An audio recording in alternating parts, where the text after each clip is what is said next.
ABC Marketing Saúde. Oferecimento Ebert Comunicação.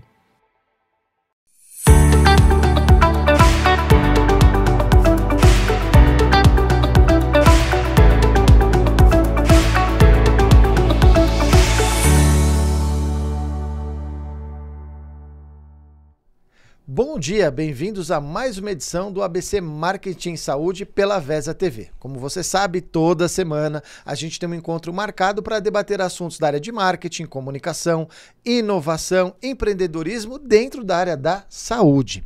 E hoje nós vamos falar de um tema muito importante: endomarketing e o engajamento com os colaboradores da saúde. Por que isso é tão importante? Vamos rodar então a entrevista da semana?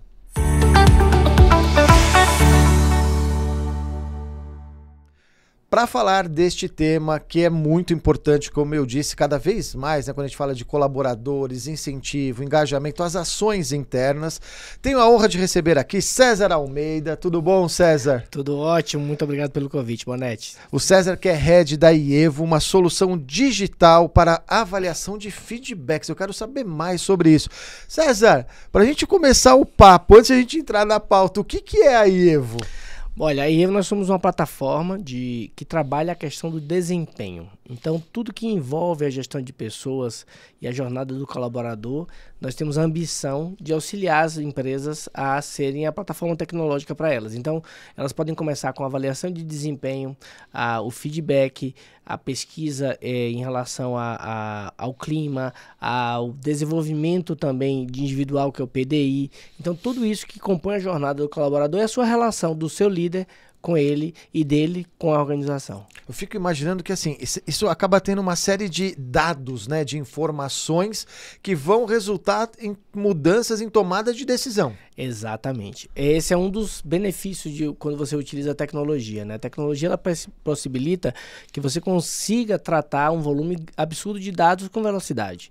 Então esse é o primeiro benefício. O segundo é você ter um processo que auxilia na velocidade e na capacidade de executar uma cultura de gestão de desempenho desejada. Então o processo ajuda através da tecnologia. Muitas empresas fazem isso de forma manual, usam planilhas, formulários. Mas você fica imaginando, isso deve ser dificultoso, muito, né? E principalmente para a área de gestão de pessoas, que tem que cuidar e tratar esses dados manualmente, em planilhas e etc. Então, o que a gente faz é oferecer uma plataforma ambiente agradável para o usuário, que é o funcionário, o próprio líder, e também um ambiente em que o RH, a parte de gestão de pessoas, que cuida das políticas de gestão de pessoas, não perca tempo em fazer o processo de back-office. Tem as informações, tem tudo ali em dashboard, tudo tranquilo, para que possa ganhar tempo. O que importa é cuidar das pessoas. Quando a gente fala de pessoas, qualquer segmento, né, pessoal, é importante a gente falar de engajamento, de envolvimento, de análise de clima, Sim. De se preocupar até com a saúde do colaborador, que hoje em dia a gente fala muito sobre essa questão de burnout, pressões, enfim. Por que é importante a gente engajar esses colaboradores e principalmente na área da saúde? Não que os outros segmentos, os outros setores, pessoal, não seja tão importante, mas é que na saúde isso vai num nível ainda maior, acredito eu, de estresse, de pressão, de responsabilidade, afinal estamos lidando com vidas. Por que é preciso engajar esses colaboradores, hein, César? São vários fatores, né? O engajamento está muito comprovado já por diversas pesquisas e estudos que o engajamento ele proporciona benefícios para as pessoas e para as organizações. Então vamos falar primeiro das pessoas, né? Uma pessoa mais engajada, ela fica mais leve, ela fica melhor no trabalho. Então é bom para a saúde física dela. O nível de estresse, apesar da pressão do trabalho em si, ele é minimizado. Então quando tem altos níveis de engajamento, o bem-estar do ser humano é melhor. Então esse é um ponto relevante. Quando a gente pensa na organização, vários fatores acontecem, né? O primeiro deles é a redução da rotatividade de pessoas. As pessoas ficam mais no trabalho porque elas gostam daquele trabalho. Um segundo ponto é o aumento da produtividade, ou seja, pessoas mais engajadas, elas se dedicam mais, fazem um trabalho com mais qualidade e afinco. Elas buscam inovar, fazer as coisas de forma diferente, o que acaba gerando o melhor resultado. Então tem uma série de benefícios. E por fim, não menos importante, é o benefício para o cliente. A gente quando chega num lugar e vai ser atendido por qualquer pessoa, quando a pessoa está engajada, isso manifesta na energia dela com a gente. Então o cliente... Até a forma, né, de ela lidar com a gente. Exatamente, né? A expressão dela, a forma dela lidar. Às vezes, quando há um problema, a pessoa atende tão bem que minimiza aquele impacto do cliente quando tem um problema. Então, os problemas vão existir. As pessoas vão ter que resolver problemas nas empresas, né? Como é que essa pessoa do outro lado está, faz toda a diferença na experiência que ela tem. Então, de uma maneira geral, é bom para quem está engajado, quem está trabalhando, é bom para a organização e é bom para a comunidade quando a gente está falando de empresas que prestam serviços ao público, né? E quando você falou até dessa saúde física do colaborador, mas também da saúde, imagino da saúde mental, né? Sem dúvida, a saúde que mental... Que hoje isso é um tema muito forte dentro das organizações, né? Muito forte. A saúde mental, isso já vem, né, de alguns anos atrás. A pandemia acelera esse processo de olhar para esse lado da saúde mental. É fundamental hoje, né? Você pensa no ser humano como um ser integral em suas diversas dimensões da sua saúde. E a saúde, lembrando que não é a ausência de doença. A saúde é muito além Sim. da ausência de doença, né? A doença é um aspecto que tem a relação com a saúde, mas estar saudável é algo além disso. Então, o engajamento provoca, sim, sem dúvida nenhuma, um impacto positivíssimo na saúde mental das pessoas. E César, vamos dar uma dica até aqui pro pessoal e pros empreendedores aqui da área da saúde.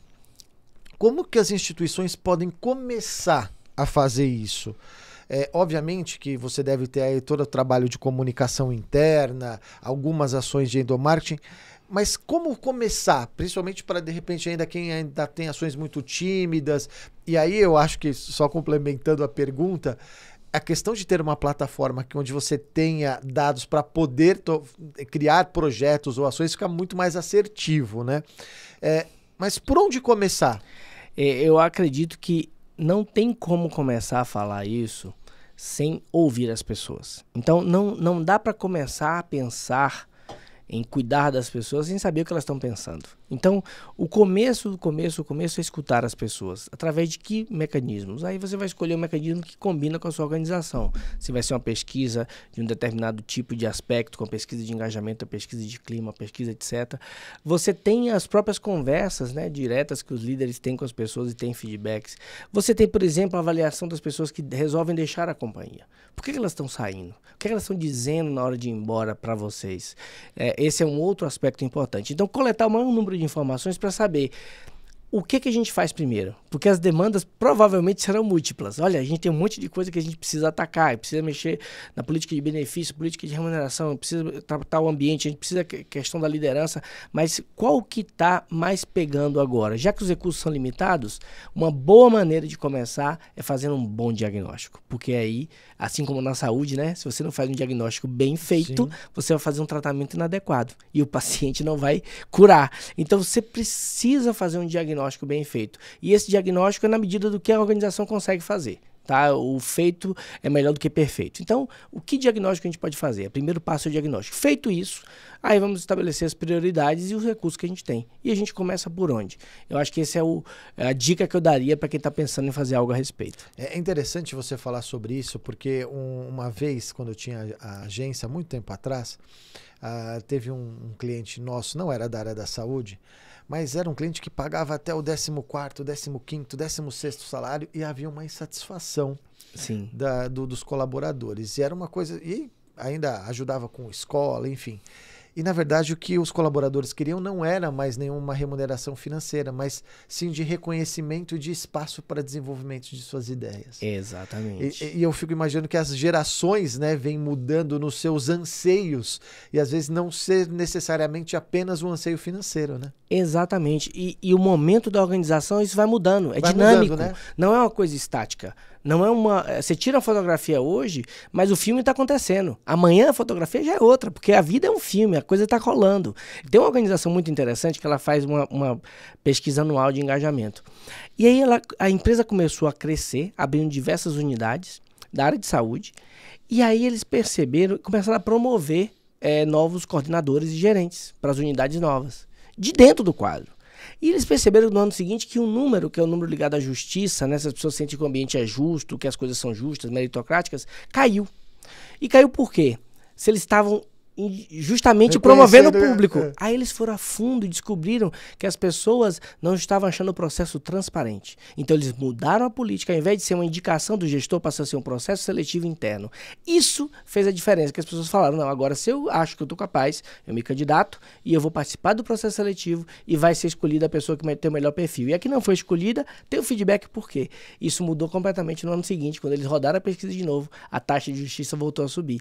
Então eles achavam que estavam fazendo certo olhando para o líder e o líder, quem que está com o melhor perfil? Mas as pessoas não estavam vendo dessa forma. Né? Exatamente. Então, é muito importante ouvir os sinais que as pessoas estão dando e fazer disso uma constante, um monitoramento. Que a gente... Você disse já um pouco no início, mas até para a gente poder formatar isso aqui para o pessoal, quais são os principais benefícios em a gente investir em ações de endomarketing? Olha... Você falou do colaborador mais saudável, produzir mais lá na frente, mas olhando para o aspecto até organizacional, quer dizer, esse ganho de fato de produtividade, diminuir turnover, são os principais benefícios? Quando a gente fala dos principais, assim, de começo, né, de cara, você está falando de aumento do próprio engajamento das pessoas, as pessoas começam a se sentir fazendo parte, se a comunicação melhora, se o endomarketing ele funciona, as pessoas ficam sentindo mais parte da organização. Então, o engajamento, motivação, clima, isso melhora bastante. Em um outro nível, a gente vai aí para a produtividade e o resultado. Então, normalmente, você tem uma relação direta quando o engajamento sobe com a lucratividade, com o resultado e a produtividade. Então, essa relação é direta. Aí vamos para o terceiro nível, que é o quê? A organização ela tem que olhar para o futuro. E não se olha para o futuro hoje sem inovação. Então, quando você pensa em uma cultura de inovação, as pessoas precisam estar engajadas. E isso, um programa de endomarketing vai fazer muita diferença. Então, quando você está falando de inovação, de trazer soluções diferentes, de melhorar a experiência do cliente, isso também é um outro nível, outra camada de benefícios. Então, tem desde os benefícios mais básicos, que é melhorar o engajamento e a motivação, ao resultado organizacional e também a cultura de inovação da organização. A gente vai falar sobre questões de desafios no próximo bloco, mas ainda neste bloco eu queria te fazer uma outra pergunta. A Eva é uma plataforma de feedbacks. Então, a partir do momento que você coloca essa plataforma, você está pegando estes dados. Sim. E, obviamente, o colaborador entende que ele está ali imputando dados, a sua voz, o que ele imagina, e que ele espera que isso, de alguma forma, seja ouvido pela organização e tenha dado um feedback. Qual é o problema, vamos colocar assim, de quando você tem, de fato, uma plataforma, recebe isso, mas não dá o devido feedback do feedback? Então... Né? Porque aí que eu fui... Às vezes você vê, muitas vezes, a empresa abre o espaço para ouvir, os colaboradores se dispõem a responder, a colocar ali seus anseios, a sua voz, enfim, mas, de repente... não vê nenhuma ação concreta ou não há um feedback que de fato ele foi escutado. Esse é um problema, né? Então, vamos lá. São dois aspectos importantíssimos que você falou. Primeiro ponto-chave, que aí a gente precisa da ajuda dos profissionais de comunicação, que é o quê? Eu preciso fazer um alinhamento antes de qualquer programa. Não dá para chegar só simplesmente rodar, olha, responda essa pesquisa aí pra gente ver e vai melhorar a empresa, não. A gente tem que falar a real.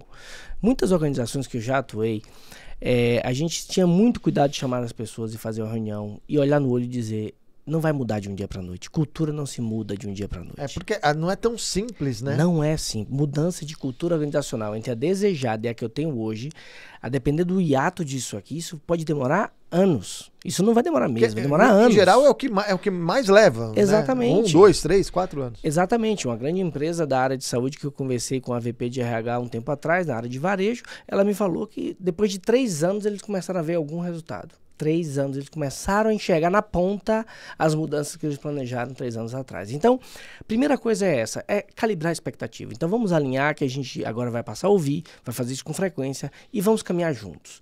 Segundo ponto é falar a real, falar do elefante na sala. Então, assim, dizer, olha, isso aqui não dá pra gente mexer, gente. Vocês colocaram aqui um benefício que eu não consigo, a gente não consegue. Nossa Pelo menos agora não, lá na frente, quem sabe. Vamos trabalhar para isso. A gente ouviu, esse aqui dá para fazer, vamos fazer. Esse aqui não dá para fazer, a gente vai fazer depois. Então, é bem interessante isso. Tinha uma organização, recentemente, que fez a pesquisa e as pessoas reclamaram muito da estrutura física da empresa. E essa empresa fazia parte de um conglomerado e aquilo ia depender de um alinhamento do grupo. Então, o líder da empresa chamou, pessoal, isso não vai mudar. Então, a gente tem que ficar um ano assim. Daqui a um ano, a gente vai conseguir fazer essa mudança. Vamos fazer o melhor que dá para fazer? O que dá pra gente fazer agora, este ano, sabendo que grandes mudanças não podemos? Então, foi muito legal. Baixou a tensão, ninguém mais reclama, porque não vai acontecer. Quer dizer, não fica criando aquela expectativa, né? Exatamente, e não fica criando desculpa. Não, então agora eu só não consigo fazer porque eu não tenho estrutura. Não, a estrutura é essa. O que a gente pode fazer apesar disso? Eu acho que falar dos elefantes na sala é o segundo ponto. E o terceiro, tem que fazer alguma coisa. Se você está disposto a ouvir as pessoas, esteja disposto a abrir mão de algo. Eu acho que o líder de uma organização tem que saber, não, a gente não tem recurso, mas a gente pode fazer. Recentemente, uma organização, eu estava conversando, uma Santa Casa de Misericórdia até, eles precisavam fazer um programa de bem-estar e não tinham recurso. Aí o que eles fizeram? Conversaram com a empresa que fazia um curso de massagem e os estagiários do curso para se formar tinham que fazer um X número de massagem. Eles levaram isso para a organização e começaram a implementar a massagem. Conversaram com a funcionária que entendia de finanças pessoais e começou a ter o curso de finanças pessoais para as pessoas de uma própria funcionária, de uma própria colega. Então eles começaram a fazer coisas sem recurso. É possível fazer, mas deu para né? fazer, porque as pessoas disseram, eu quero mais benefícios para trabalhar aqui, eu quero melhorar o meu bem-estar. O bem-estar era a palavra-chave. E eles começaram a ver como a gente melhora o bem-estar com pouco recurso que tem, e a gente sabe, como por exemplo, as Santas Casas tem uma questão de recurso muito grave, né? Porque a maior parte do recurso, aliás, grande, quase tudo, vai para atividade fim. Então, você precisa lidar com o que você tem. Então, eu acho que esse é o 3 pontos. Primeiro, alinhar. Segundo, falar francamente o que não dá para fazer. E terceiro, tem que fazer algo. Vamos fazer alguma coisa. Dá para fazer. Sempre dá. Muito legal. Bom, a gente tá chegando ao final do primeiro bloco, muito legal, né? Tenho certeza que você tá gostando. A gente vai para um rápido intervalo comercial e a gente volta com o César falando sobre esse tema tão legal que é o engajamento dos colaboradores. A gente volta já.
Estamos de volta com o programa ABC Marketing Saúde, num super papo aqui com o César Almeida, head da IEVO, sobre engajamento dos colaboradores, endomarketing. César, a gente falou muito sobre os benefícios, né, no primeiro bloco, Sim. o quanto isso é importante, mas e demos dicas de como implementar, né, como começar. Uhum.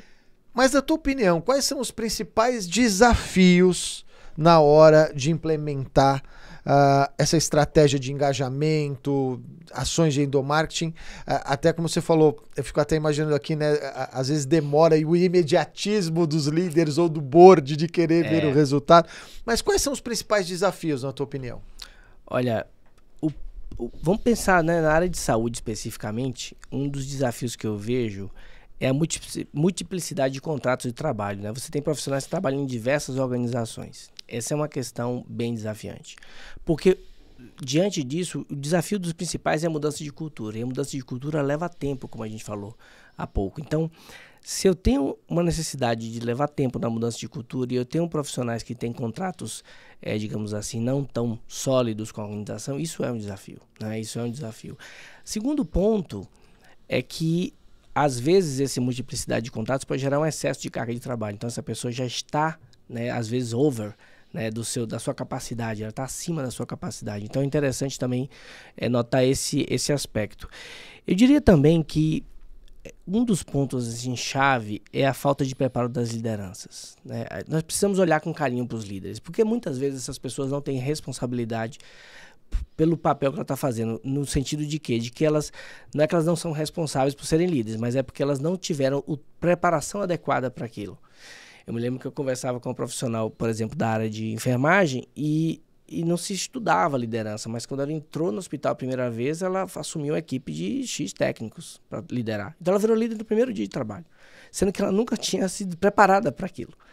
E ela tinha que já delegar com isso, você faz aquilo, mexer com escala, coisas que ela nunca tinha pensado em fazer. Então, eu vejo que também a preparação da liderança é um ponto muito importante. A gente precisa conversar com os líderes, ter cuidado, né? Porque o líder, principalmente essa média gerência, ele recebe a pressão do board, do topo, e ao mesmo tempo não pode passar essa pressão para a base, porque ele, né, vai desestruturar as pessoas, vai pressionar ainda mais as pessoas. Então, como lidar com isso? Eu acho que esse é um dos grandes desafios também. E ter clareza do que quer.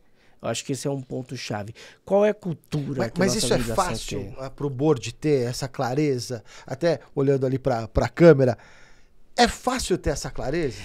É difícil e tem um ponto interessante, que às vezes tá fácil ter a clareza no papel, mas é difícil ter o retorno da base em relação ao desejado que acontece na ponta.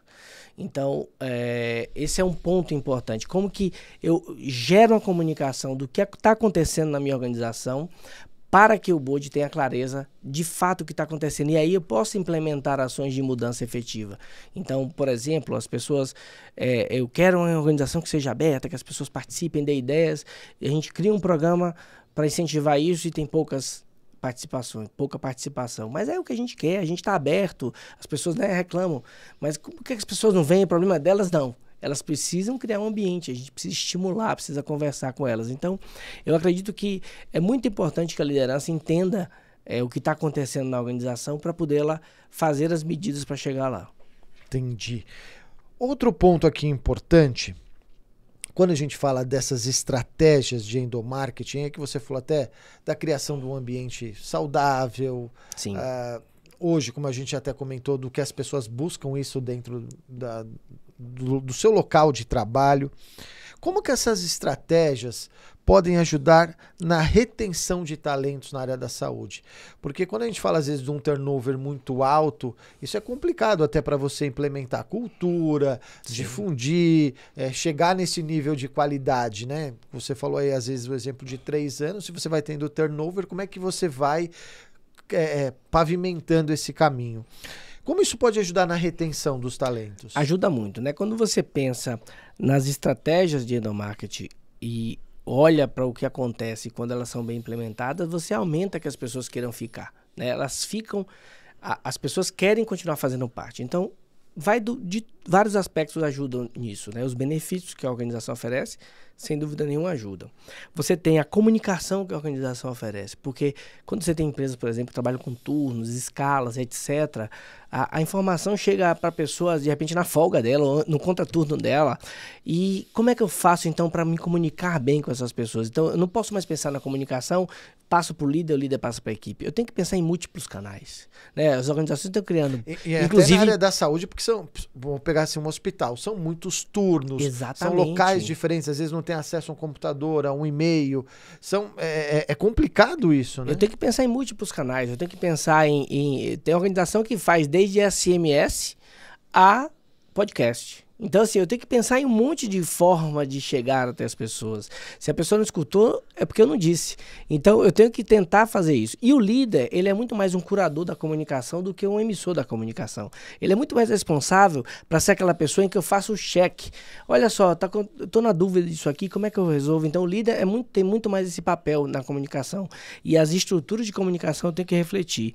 Eu preciso também pensar em desenvolvimento e treinamento. Uma pessoa, quando ela sente que a vida dela tá indo para frente, ou seja, que ela tá aprendendo, porque o mundo tá rápido, tá todo mundo falando, tá tudo mudando, e aí ela no trabalho dela tá repetindo sempre as mesmas coisas, não tá se desenvolvendo, ela se sente estagnada. Então, eu tenho que pensar em como desenvolver. Eu tenho que pensar em como desenvolver. Nós temos que ter o que se chama de PDI no mercado, né, que é o Plano de Desenvolvimento Individual. Olha só, quais são as competências que você tem hoje? Quais são as desejadas para sua função? O que é que você pensa do seu futuro? Quais são os seus sonhos? Para você chegar lá, o que você vai ter que desenvolver? Vamos lá desenvolver aqui.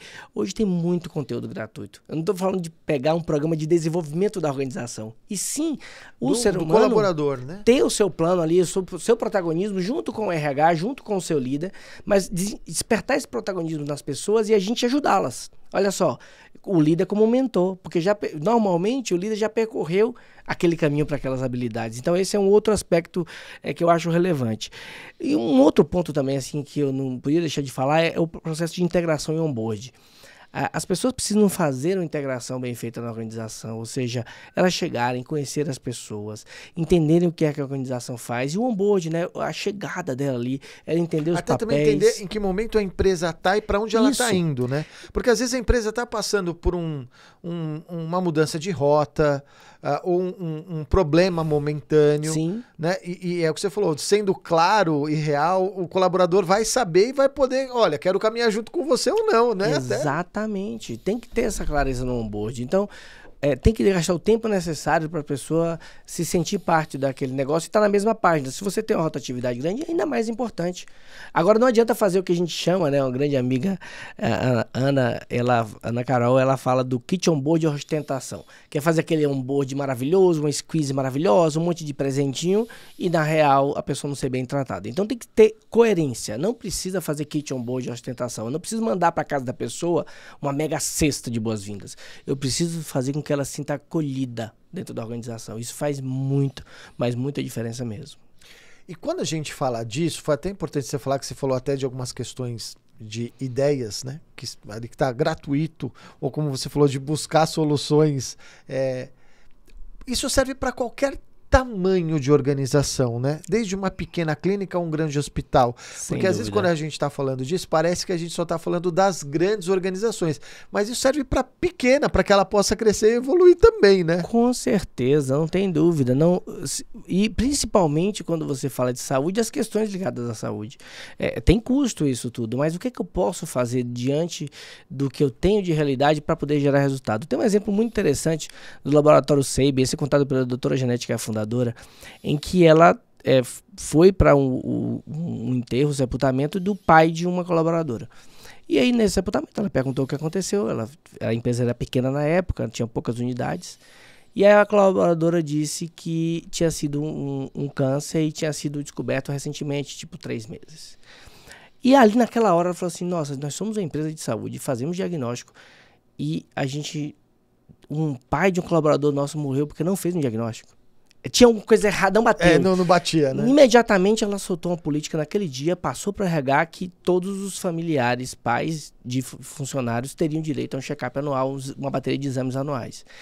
E é engraçado que ela conta diversos episódios em que as pessoas falavam, olha, meu pai, aliás, essa história é engraçada, um pai encontrou com ela, um pai ou uma mãe, não me lembro, e falou assim, olha, eu já disse pra minha filha lá que não saia, porque eu quero meu exame anual. Brincadeira à parte, isso mostra como você envolve, né? Um trabalho de uma pessoa não envolve só ela. E que não era uma coisa tão dificultosa para ela implementar, não é né? tão caro assim, tem um custo, tem, mas o cuidado e a mensagem que eu passo para as pessoas quando implementam uma prática dessa é muito forte. É um cuidado que, assim, eu quero que vocês fiquem aqui, fiquem bem e sua família também. Então, essa mensagem gera um engajamento muito grande. Uma outra organização, por exemplo, já trabalhou em outra linha. Eles sentiram que precisavam melhorar a experiência do cliente. O mercado cada vez mais competitivo, né, os hospitais e planos e etc. E aí como é que eles fizeram isso? Eles começaram a conversar com os médicos para que dessem feedback para os colegas. E aí tem um monte de desafio, porque às vezes um líder de um setor tem na sua equipe um que foi seu mentor, por exemplo, que ele tem que dar um feedback ali sobre um atendimento de um cliente. E eles encararam isso de frente. Chamaram as pessoas e a gente fez esse trabalho, diversos encontros, conteúdos, inclusive multiplataforma, vídeo, podcast, masterclass, conteúdo por escrito. E geramos esse ambiente em que eles pudessem conversar entre si para melhorar a experiência do cliente, para que tenha um atendimento com qualidade, que possa ter tempo no atendimento, que possa a pessoa se sentir acolhida no atendimento e ela confie no diagnóstico que foi feito. O resultado cresceu absurdamente em um ano e eles melhoraram muito a experiência do seu cliente. O que acontece quando o cliente começa a elogiar a organização? Todo mundo que faz parte fica feliz. Sim, sem e isso dúvida. aumenta o engajamento. Então veja que são diversos pontos. Eu vou fazer atuações direto na gestão de pessoas, ou eu posso fazer na dinâmica da minha organização que vai ter impacto na gestão de pessoas. Sabe por quê? Um dos pontos que gera orgulho das pessoas fazerem parte de uma organização, que gera engajamento na organização, é o orgulho de fazer parte. Então, quando a organização ela é bem vista no mercado, a pessoa se sente bem e isso engaja ela no mercado, naquela organização. Ô César, a tecnologia mudou muito isso? A gente falou muito, né, que a pandemia acelerou a transformação digital. Óbvio, as organizações da saúde já investiam nisso, mas de fato a pandemia acabou acelerando uma série de coisas. Nessa área de RH, de engajamento, a tecnologia mudou muito? Mudou. Primeiro aspecto é a capacidade de processar dados, né? A gente não tinha isso. Então, eu me lembro que, sei lá, 20 e poucos anos atrás, eu estava estudando porque uma organização que eu liderava tinha um turnover elevado e eu tive que fazer muita análise para descobrir que tinha a ver com o local de moradia das pessoas em relação à fábrica, que era uma fábrica na época. E a gente daí fez uma mudança, a partir daquele momento, privilegiando contratar pessoas que moravam mais perto, e isso melhorou o nosso engajamento, por exemplo, que elas não gastavam 1h30, 2 horas para ir e para voltar. Quer dizer, quase 4 horas por dia para trabalhar. Isso estava acabando o engajamento das pessoas. Então hoje está muito mais fácil, você consegue até predizer algumas coisas baseadas em sinais que as pessoas colocam. Então, o primeiro aspecto é isso. O segundo ponto é como tá barato fazer isso. Antigamente era muito caro fazer pesquisas, ter informação. Hoje está muito barato. A gente consegue fazer isso, às vezes, de graça, a depender do que seja. Então, esse é o segundo aspecto. O terceiro é a simplificação disso. Esses dias a gente estava na IEVO conversando com o cliente e aí ela perguntou, a próxima reunião vai ser com o TI. Eu falei, mas por quê? Ela, não precisa do TI para falar da implantação. Eu falei, não. Vocês conseguem implantar sozinho, eu não entendi. Ela, como assim? Aí a gente mostrou de novo, ela, entendi, porque a gente estava pensando que eu tinha que envolver o TI para implantar. Eu falei, não, vocês precisam dos dados, vocês vão imputar os dados aqui, a parametrização está na mão do gestão de pessoas, de RH e dos líderes. Não precisa envolver o TI, exceto se a gente quiser fazer uma integração, que isso vai acontecer depois, mas não nesse primeiro momento. E isso, apenas para integração é uma coisa muito simples que nem precisa se reunir. A gente vai mandar a API, eles vão fazer a conversa e vai funcionar. Então, esse é outro aspecto também. Eu acho que a tecnologia, eu adoro a tecnologia, porque a tecnologia não é fim, ela é meio.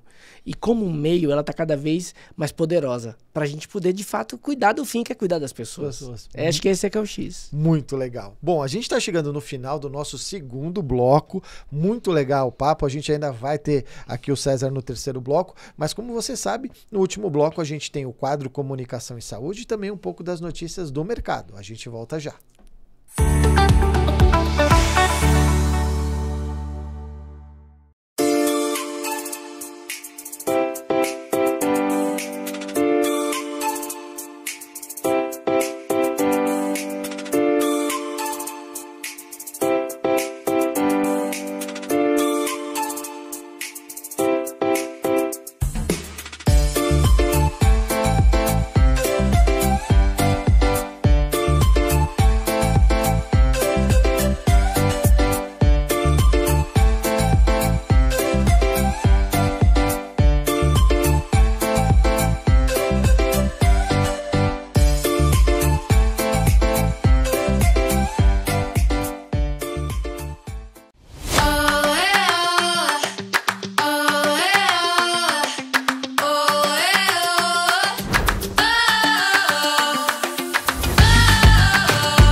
Estamos de volta com o programa ABC Marketing Saúde, aqui com o César Daievo, falando sobre endomarketing, engajamento. Bom, e você sabe que nesse bloco a gente também passa um pouquinho das notícias do mercado. Vamos para o giro de notícias?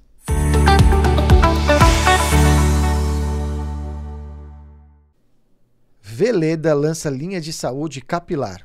Com 6 novos produtos, a empresa oferece cuidado natural para diferentes tipos de cabelo. Cobaíba, andiroba e cannabis, uma poderosa aliança para a saúde dos brasileiros.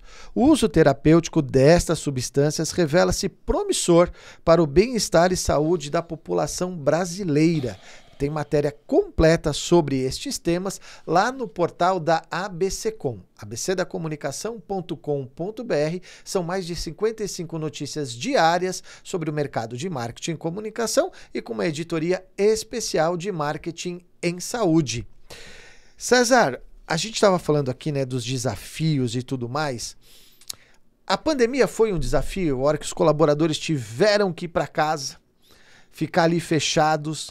Foi um desafio? As organizações aprenderam muito com isso? Sem dúvida, eu acho que ainda é. Porque, ainda é? Porque você tem esse terceiro cenário, né, que é o pós-pandemia, né? Algumas questões ainda estão para serem resolvidas, né, em relação a isso. Mas foram diversos desafios. Primeiro desafio de você fazer uma mudança de cultura, por exemplo, que não tinha trabalho remoto, implantar o trabalho remoto. Segundo desafio, você lidar com o medo das pessoas, né? Foi um momento muito difícil em relação a isso. Na área de saúde, as pessoas sem poder fazer trabalho remoto, pelo contrário, sendo pressionadas a estarem, né, cuidando das outras pessoas. Então, assim, é algo que a gente ainda vai passar muito tempo para entender tudo a dinâmica que teve. Em relação à saúde mental, eu acho que foi uma grande questão, né, que a gente hoje está vendo aí como que isso está impactando as pessoas. E também os modelos de trabalho, né? A gente ainda está aprendendo como é que vai funcionar esse modelo. Engraçado que eu ria muito porque agora acabou o trabalho presencial. E eu falei, calma, gente, não é assim, agora acabou o trabalho híbrido, não pode. Eu falei, calma, nem tanto ao mar, nem tanto à terra. Em primeiro lugar, só 20%, sei lá, dos brasileiros podem ter trabalho remoto, né? 80% não tem essa chance, porque são as pessoas que têm que ir para o seu local de trabalho para fazer a função. Segundo lugar, tem diversos outros aspectos que envolvem isso. Então, a gente não pode simplesmente achar que uma coisa só vai mudar tudo. Exatamente. Também. Agora, sem dúvida que a pandemia é algo que a gente ainda vai passar um tempo para entender exatamente os reflexos do que aconteceu. Eu acho que sim.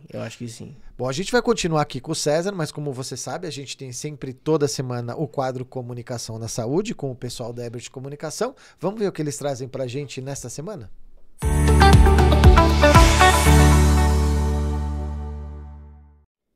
Olá, pessoal. Meu nome é Milena Berno, sou diretora de marketing da Ebert Comunicação.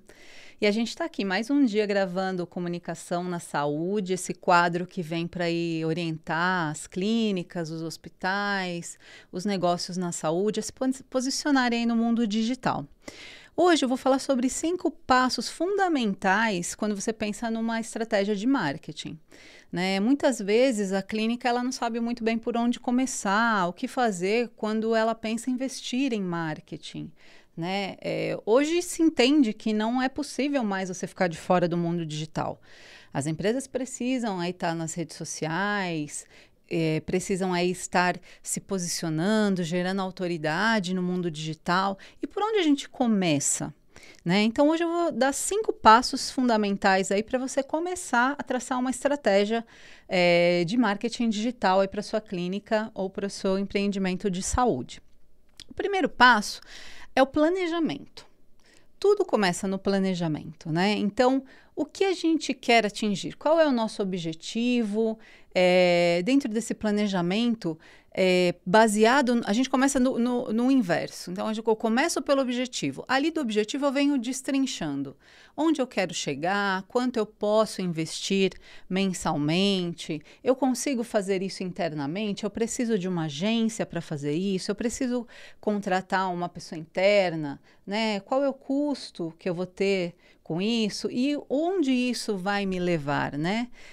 Então, é importante, dentro desse planejamento, traçar tudo. E ali, seguir a risca, né? Então, as redes que vão ser usadas, tudo o que é necessário para uma estratégia de marketing digital tem que estar dentro desse planejamento inicial. O segundo passo é definir a persona. O que é a persona? A persona é aquela pessoa com quem nós vamos comunicar. Então, quando você define uma persona, você realmente cria ali como se fosse um avatar.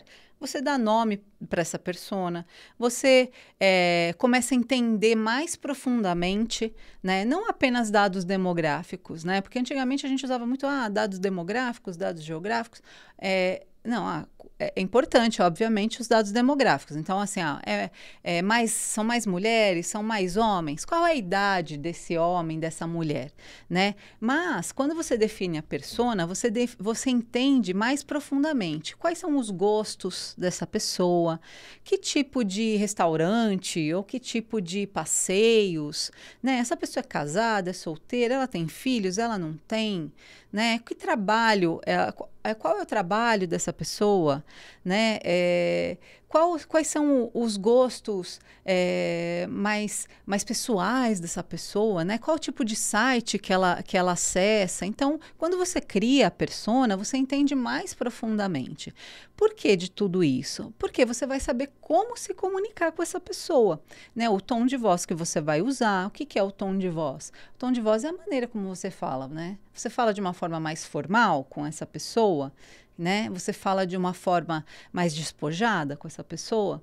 Então, é importante você definir a persona, né? Qual é o tipo de persona que você quer atingir com as suas estratégias de marketing.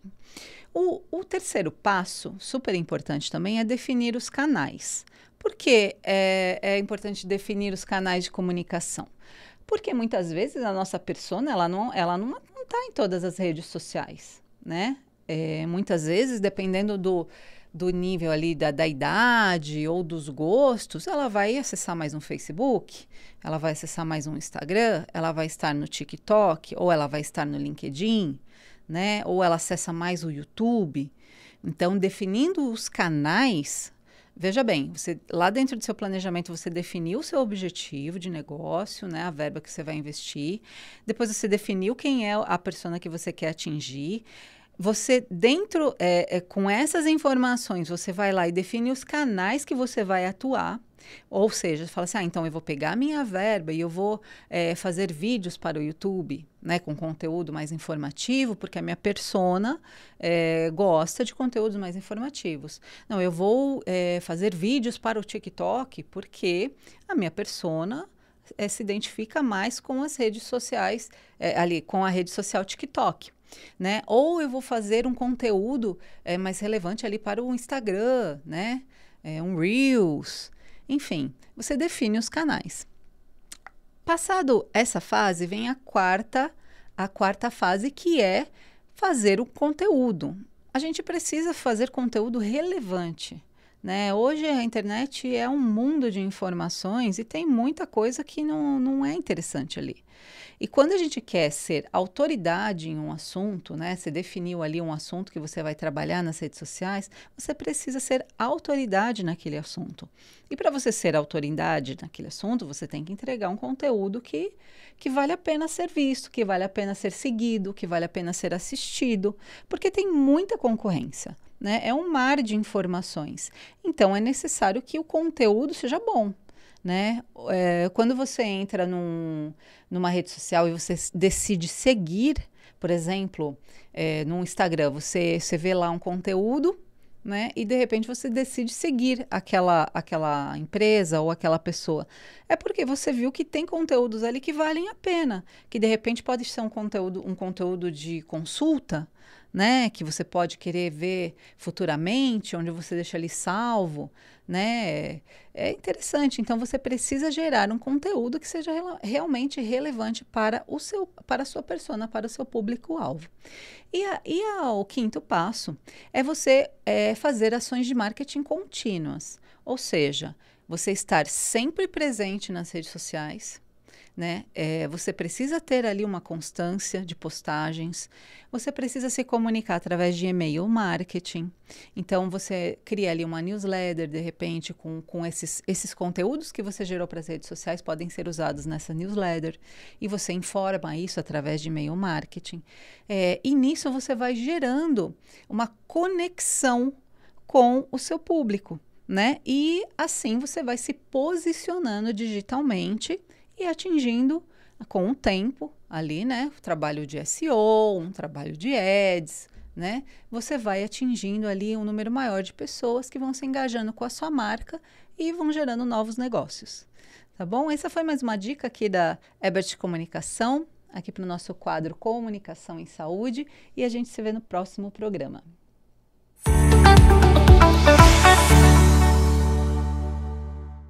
Obrigado, Mi, o pessoal da Ebert Comunicação, nossos parceiros aqui na produção do programa ABC Marketing Saúde. Sempre uma dica muito legal. Valeu, Mi. Bom, a gente está chegando ao final do nosso programa, mas eu não poderia deixar de fazer uma última pergunta para o César. César, que dicas você dá aí para o pessoal, para quem quer implementar ou melhorar o seu endomarketing ou a sua escutativa, né, o seu feedback? Que dica que você dá para o pessoal? Olha, a primeira dica é, de fato, escutar as pessoas. Não tem tudo que você quer fazer sobre endomarketing na sua organização, para começar, as pessoas já vão ter a resposta. Então, a primeira dica é essa: criar algum mecanismo para que a gente consiga coletar as informações. A partir daí é que a gente pode pensar em montar algum plano de ação. Então, se você vai contar com a ajuda de uma empresa, um profissional externo para fazer isso, se você vai fazer isso com recursos internos mesmo, mas escutar as pessoas é a chave. Sem escutar as pessoas, não tem programa de endomarketing que funcione. Não é na mesa, não é no gabinete que a gente vai decidir a melhor estratégia de endomarketing. É no chão de fábrica, é no chão da organização. Acho que essa é a principal dica que eu deixaria para as pessoas. Muito legal. Obrigado, viu, César, por ter vindo. Espero que você venha mais vezes. Eu que agradeço. Papo super agradável e a gente tem que falar mais sobre isso. Sim, eu que agradeço. Muito obrigado, Monete, todo o time da Ebert. Valeu. Bom, pessoal, e você continua, né, acompanhando a programação da VESA TV, uma programação feita e pensada para você, empreendedor, você que trabalha na área de marketing, comunicação, RH, enfim. Você já segue a VESA TV lá no Instagram? Segue lá, VESA TV BR. E também você pode acompanhar, caso você não tenha visto o programa ou quer ver de novo, acessa o YouTube. YouTube da VESA TV é o VESA TV Oficial, VESA com Z. VESA TV Oficial, você pode acompanhar lá o programa que você perdeu ou que você quer rever. E também envie sua pauta para a gente, pauta@vesatv.com.br, que sua pauta pode estar lá no nosso portal ou aqui também no nosso programa ABC Marketing em Saúde. Espero que todos tenham um restante de semana muito produtivo, muito legal, e na semana que vem a gente está de volta com mais ABC Marketing em Saúde. Um abraço, até lá!